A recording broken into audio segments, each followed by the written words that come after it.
Dick Cavett was once called the thinking person's host. He interviewed Jimi Hendrix, Janis Joplin, and Muhammad Ali. He made Nixon so angry that the president mentioned him 26 times on the Watergate tapes. But somewhere along the way, everything started to fall apart. A guest died right in front of him on live television. His wife of 42 years was taken by cancer. A fire destroyed the home they had built together. And in 2020, at 83 years old, something happened that changed everything again. The man who spent decades asking questions now faces ones he cannot answer. Dick Cavett's story begins with a small confusion that followed him for the rest of his life. He was born on November 19, 1936, and everyone agrees that the place was Buffalo County in Nebraska. What no one agrees on is the town. His birth certificate says Kearney, but his family lived in Gibbon.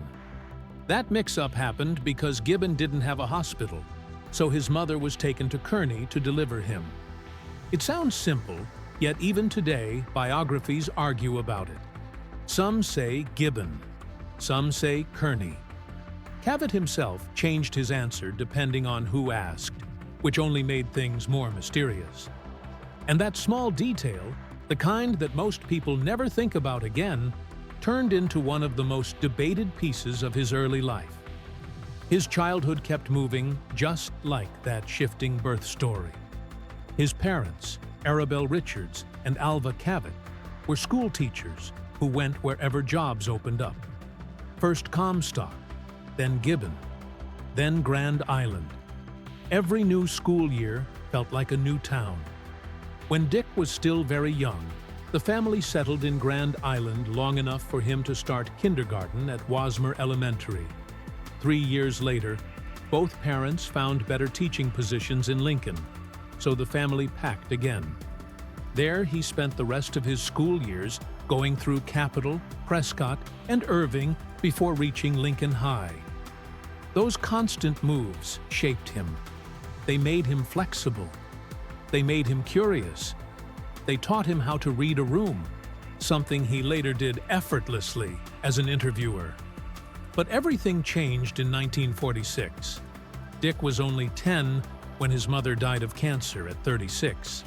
It happened quickly and left a deep mark that never faded.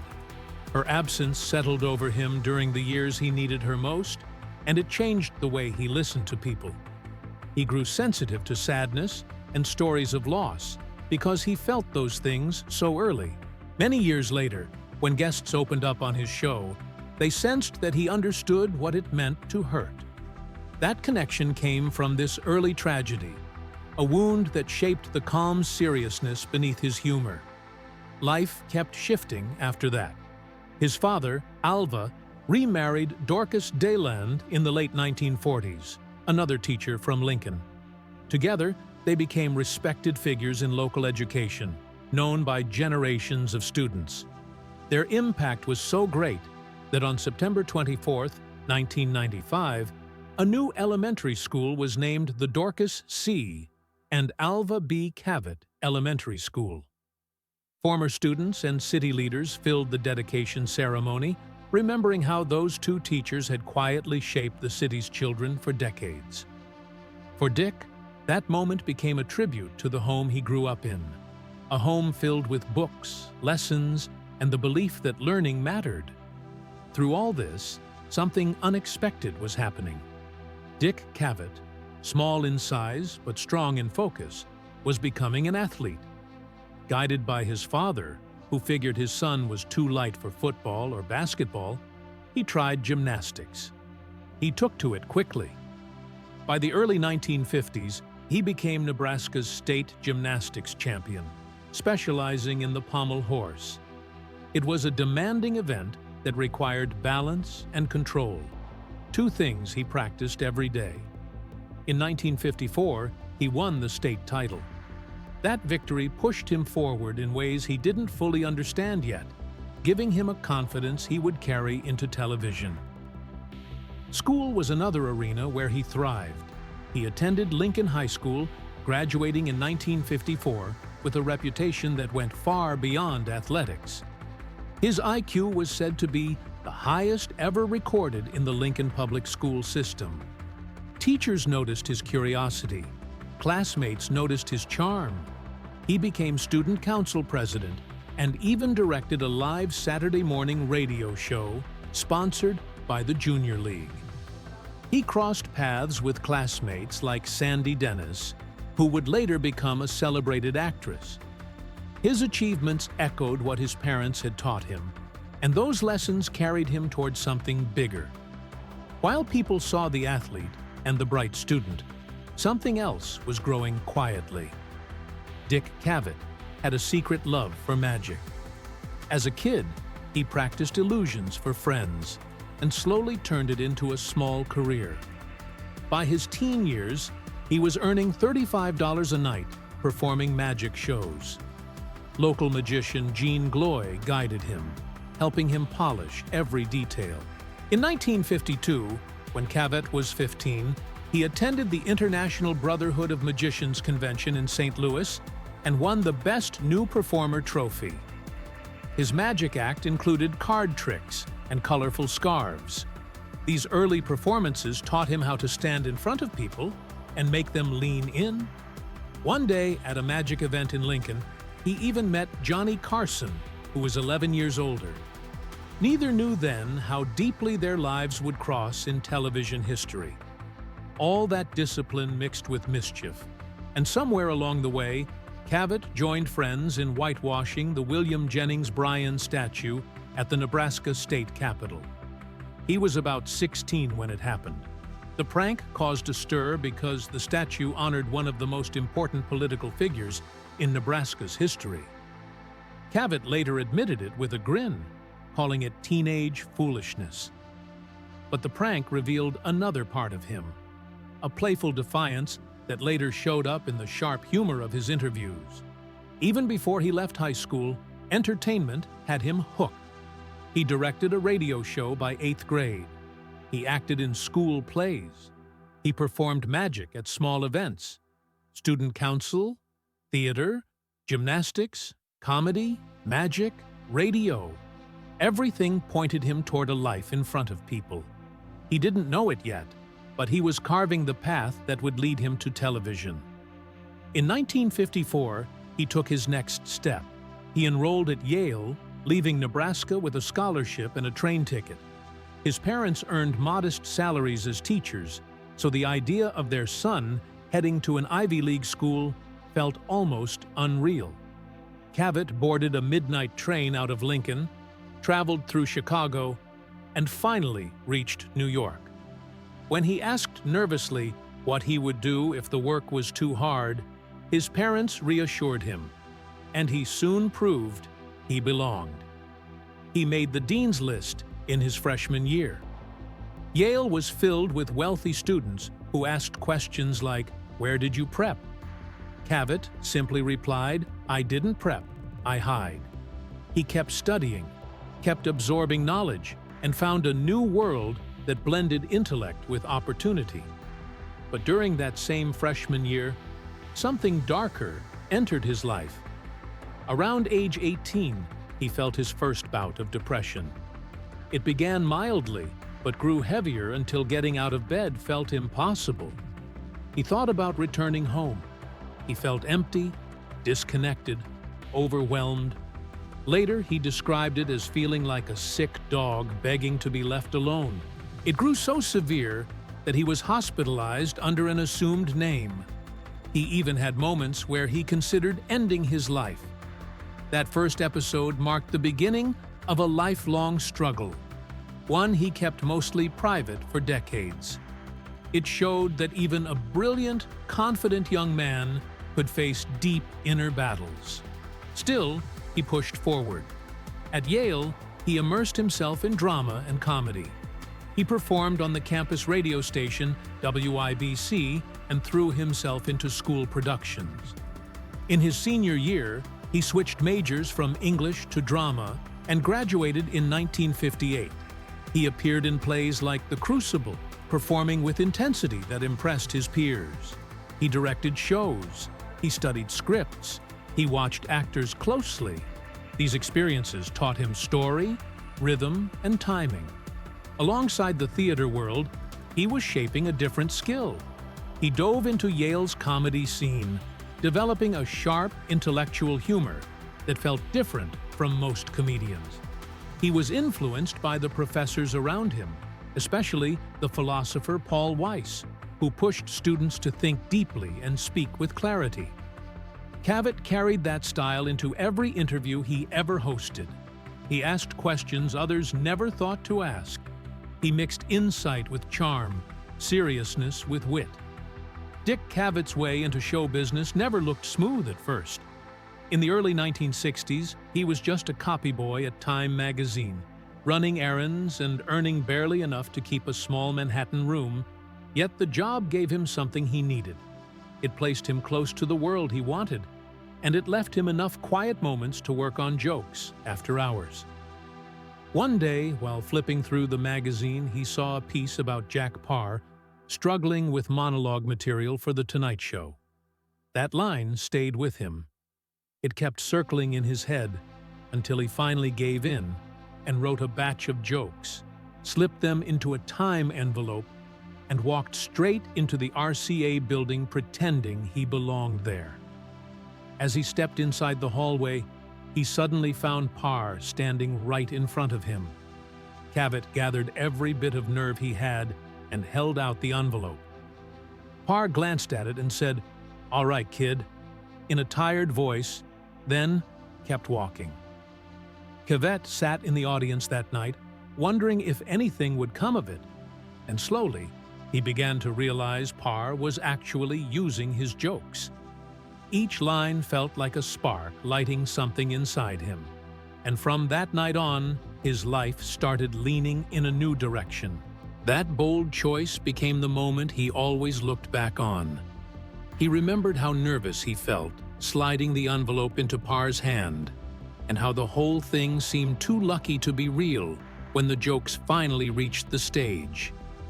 Parr did not exactly shower him with praise, but he remembered those words, "All right, kid," every time he thought of how close he came to leaving without saying anything.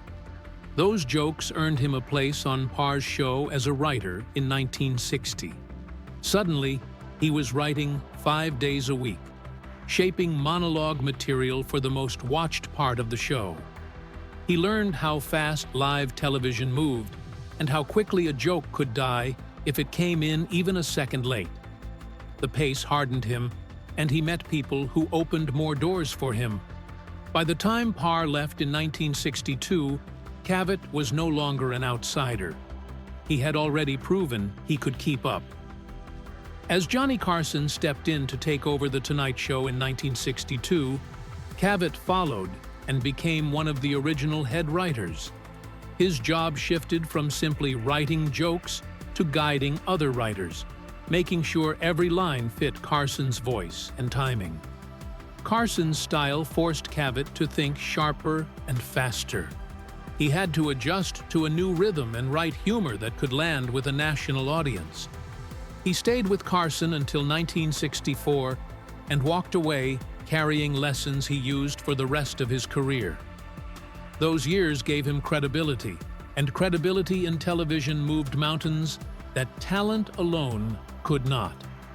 During this same period, he found himself writing for someone he had admired since childhood. Groucho Marx Guest hosted The Tonight Show for a while, and Cavett ended up supplying him with comedy material. The experience stunned him. Marx was in his 70s and already an icon, yet he treated Cavett with kindness and even offered advice. Cavett remembered how watching Marx deliver a line brought a different kind of thrill, something deeper than seeing Parr or Carson read his jokes.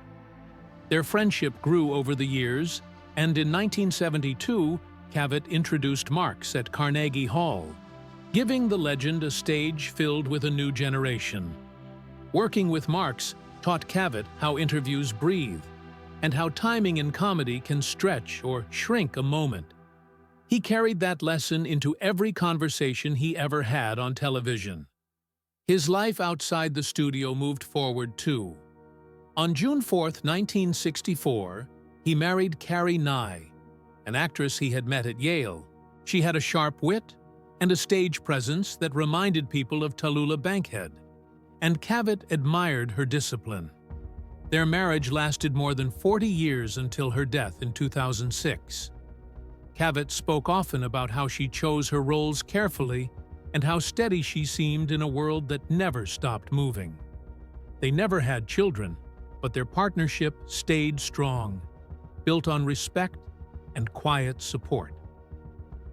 Her final acting credit came in 2003 in The Guiding Light, written by their friend Ellen Weston, and Cavett often talked about how proud he felt watching her work. Around the same time they built a life together, they also bought a place that soon became part of their story. In the mid-1960s, they purchased Tick Hall, an 1883 shingle-style cottage in Montauk. The house sat on nearly 20 acres with 900 feet of Atlantic Ocean shoreline. It belonged to a group of historic homes called the Seven Sisters and was listed on the National Register of Historic Places. When the original house burned down in 1997, Cavett and Nye rebuilt it exactly as it had been, a process captured in a 2003 documentary called From the Ashes. The new structure stretched to about 6,500 square feet, with 6 bedrooms, and the property eventually sold for $23.6 million in 2021. Cavett often described how the house carried memories of their early marriage and how rebuilding it felt like protecting those memories. Everything shifted again in 1968 when ABC offered him his own show. He had already been writing behind the scenes for Parr, Carson, and Merv Griffin, but this felt like stepping into another world. His show premiered on March 4, 1968, with Buckminster Fuller as the first guest. It was called This Morning and lasted 90 minutes, blending topical discussion with comedy. Aimed at young housewives, it had Bobby Rosengarten leading the music. Viewers soon noticed how different Cavett felt compared to other hosts. His interviews drifted into thoughtful territory, and guests responded to his curiosity. The show moved to prime time and even competed with Carson. Slowly, Cavett became known as a household name. The Dick Cavett Show grew into something unusual on television. It gave audiences conversations instead of performances and ideas instead of routines. Cavett welcomed Gore Vidal, Muhammad Ali, Angela Lansbury, Patricia Neal, and many others, and each episode felt like a long breath in a world full of quick laughs. His first talk with Buckminster Fuller wove through politics and technology and set the tone for what his show would become. Sometimes ABC pushed him to bring in bigger celebrities, but episodes without famous guests sometimes pulled even higher ratings. His thoughtful tone made the show stand out in a field filled with louder voices. People soon started calling him the thinking person's host. His interviews felt honest and layered, and he knew how to guide a guest into revealing something real. He could talk to rock stars, politicians, and scholars with the same calm interest. His show ran directly against Carson, but he wasn't trying to outdo Carson's comedy. He was building something different, something slower and more curious.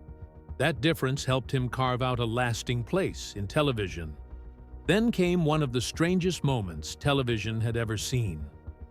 On June 8, 1971, Jerome Rodale, a pioneer of the organic food movement, appeared as a guest on Cavett's show. After finishing his interview, Rodale sat down next to Pete Hamill and announced that he was so healthy he expected to live on and on. Moments later, he leaned back as if resting and made a snoring sound. Cavett thought it might be a joke at first, but something felt wrong. He asked if there was a doctor in the audience. 2 doctors rushed forward and tried CPR and mouth-to-mouth, but Rodale was pronounced dead at Roosevelt Hospital at age 72. The episode never aired. Only Cavett held a copy, and the footage remained unseen, turning the event into a haunting mystery. Another moment carved its own space in television history. On December 18, 1970, Georgia Governor Lester Maddox appeared on the show to discuss segregation with Truman Capote and Jim Brown. Cavett referred to the bigots who elected Maddox, and that single word triggered immediate anger. Maddox stood up and walked off the set without looking back. ABC executives wanted the cameras cut, but Cavett kept them rolling. The scene captured the tension of the era in its rawest form. The New York Times wrote about how quickly Maddox left and how he demanded an apology. The walkout became one of the most talked about moments in talk show history. The Rodale episode created another strange twist. Even though it never aired, hundreds of people insisted they remembered watching it. Researchers pointed to the false memory effect, the way the mind fills empty spaces with imagined details. Cavett addressed the claims himself, explaining that the episode had never been broadcast. Still, people insisted they had seen it. Documentaries referenced the lost episode, and the story spread until it became its own kind of legend. Jimi Hendrix walked onto the Dick Cavett Show on September 18, 1970, carrying the calm of someone who had already lived several lives. He played with a softness that surprised people who only knew his thunder, and when he talked with Cavett afterward, his voice sounded thoughtful in a way fans rarely heard.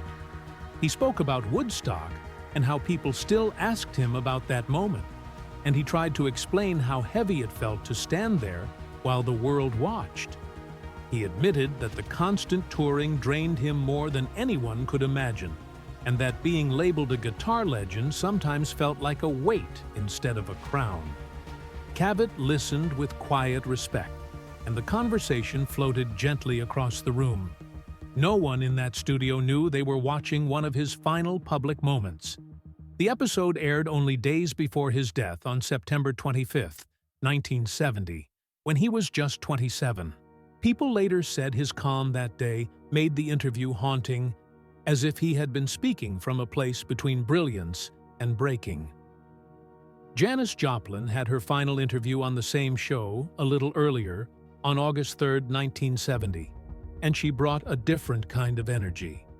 She walked out with her familiar mix of fire and fragility, singing her heart out and laughing with Cavett in a way she rarely did with interviewers. She talked about the changing music scene and how concerts were turning more violent, which made her uneasy. She admitted the industry frustrated her, but she also said Cavett felt safe to her. She called him a friend right on camera, and he smiled as if he understood exactly what that meant. 2 months later, on October 4, 1970, she died at 27 from an accidental heroin overdose. That last interview stayed frozen in people's minds because it captured a woman who still believed in music, even while the world around her kept bruising her spirit. Cavett and Joplin had a friendship that didn't end when the cameras stopped. They sometimes left the studio together, went out for dinner, and stayed up talking about life. Cavett said she would light what he jokingly called a special cigarette, and they would fall into those long conversations that feel like they stretch the world open. She trusted him so much that she even encouraged other rock stars to do his show, telling them he wasn't boring or stiff like some hosts. That trust showed on screen whenever she came back. She looked comfortable. She looked understood. And Cavett later said their bond changed the show in ways he never expected. During her final appearance, Janis opened up even more. She talked about violence at concerts, about how the business side of music had become an aggravation she couldn't escape, and about how hard it was to carry the expectations everyone placed on her. She was only 27, yet her words held the weight of someone older, someone who had been pushed and pulled in too many directions. Cavett listened and called her his little songbird, with admiration that softened the room. That interview stayed alive for decades because it captured not just a singer, but a woman still fighting for her art, even as the world chipped away at her. Cavett had a way with musicians that few hosts ever matched. He treated them like people rather than celebrities and spoke to them with respect rather than fear or flattery. This made artists like Hendrix and Joplin open up in ways they didn't elsewhere. His wit slipped in quietly. His interest felt real, and it created a space where honesty came naturally. Musicians trusted him because he didn't perform for them. He talked with them. That simple shift in tone built friendships and made his interviews legendary. But Cavett's openness came with consequences. During the early 1970s, he found himself on Richard Nixon's enemies list. His show often featured anti-war voices, which irritated the White House enough that Nixon mentioned Cavett 26 times on the Watergate tapes. In June 1971, after a heated debate between John Kerry and John O'Neill, Nixon asked if there was any way they could harm Cavett's career. The hostility grew even sharper when Cavett invited Daniel Ellsberg to speak about the Pentagon Papers, an episode that drew more than 12 million viewers. Cavett refused to avoid controversial guests, and that stubbornness turned him into an unlikely symbol of media resistance. One of the most talked about moments from that era came on June 30th, 1971, when John Kerry debated John O'Neill on Cavett's stage. Kerry's calm explanations cut through the noise around the Vietnam War, while O'Neill struggled to answer without sounding coached. The public felt the shift. Even reporters said Kerry had an advantage because he could speak as both a veteran and an activist. Nixon listened to the debate on the tapes and grew angrier by the minute. The moment became a turning point in public opinion, and it unfolded right under Cavett's lights. December 15, 1971, brought another kind of storm when Norman Mailer and Gore Vidal arrived on the show. Their feud had already boiled over backstage where Mailer headbutted Vidal, and the tension followed them onto the stage. They traded insults like weapons. Mailer bragged about his intellect. Vidal laughed and said words failed Norman Mailer. Cavett tried to keep the show on track, but ended up tossing lines of his own into the battle. The confrontation spread across newspapers the next morning, adding a strange mix of comedy and hostility to television history. In February 1971, Cavett pushed back against ABC over a two-part episode about pornography. The network tried to censor the phrase oral genital sex by removing it from the first broadcast. Cavett fought back, calling the censorship unnecessary. The very next night, he repeated the phrase intentionally while explaining the situation to viewers. This time, ABC left it in. The moment drew national attention because it showed a late-night host willing to challenge the rules right in front of the audience. Stories about Cavett even brushed up against legends like Frank Sinatra. One rumor claimed Sinatra insisted the network fire Cavett's head writer before he would ever consider appearing on the show. Cavett never confirmed the details, but joked that if the rumor were true, the interview became the most expensive one never recorded. Sinatra never joined him on air, but Cavett continued booking bold guests, the kind who didn't mind stepping into challenging conversations.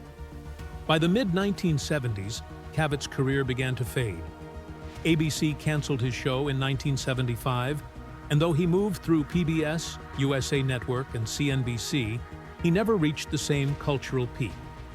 Audiences drifted toward louder, faster entertainment, and his calm, intellectual style became harder to market. Even so, he never stopped working. He kept writing, kept speaking, and kept showing up in places where thoughtful conversation still mattered. In 1980, his life took another sharp turn. While boarding a Concorde flight, he suffered a severe depressive episode. His body shook, he broke into a sweat, and he had to be removed from the plane. Doctors at Columbia Presbyterian diagnosed major depression, and he later underwent electroconvulsive therapy. When he woke from treatment, he told his wife he felt like he had returned to the world again. That moment pushed him to speak openly about mental health, helping remove some of the shame people felt around depression. Then came March 18, 1997, when a fire destroyed Tick Hall, the Montauk estate he shared with his wife Carrie Nye. Flames raced through the home, leaving only a brick chimney standing. Letters, signed books, Tony Coles's tap shoes, photographs, memories, everything disappeared in a single afternoon. Cavett said the loss shook him in a way he had never experienced, and it marked the end of a chapter that felt irreplaceable. Carrie refused to let that chapter close. She insisted the house be rebuilt exactly as it had been. With no blueprints and almost no surviving images, she relied on memory, ashes, and details pulled from what little remained. Architect James Hadley and caretaker Gregory Donahue worked beside her, and in time, Tick Hall rose again. A documentary called From the Ashes followed the journey, showing the love and determination poured into every piece of the project. On July 14, 2006, Carrie Nye died at 69 from lung cancer.